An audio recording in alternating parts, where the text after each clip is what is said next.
Hey y'all, hey, welcome back. So I'm back with some weave maintenance for y'all today.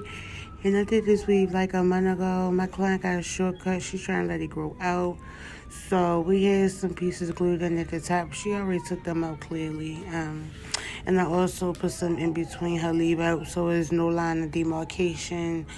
Yeah, and I don't know who Brittany was fighting that then yanked this girl up by her weave, but the whole back was out.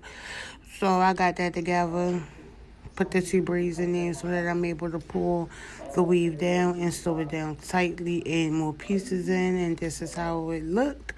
Add a head in the top, blow dried it out, and magic. And my feature voice, bitch, don't be looking at me like that. Right. Because you know her hair looks the fuck good, okay?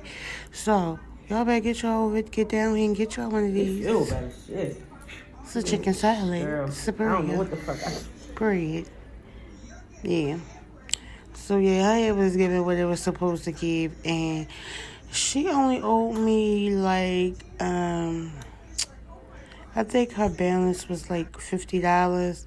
And baby, she got up, went to go see her hand. She was like, yo, I gotta give you a tip. Like, this looks so good. And she sent me $10 more. And I thank you.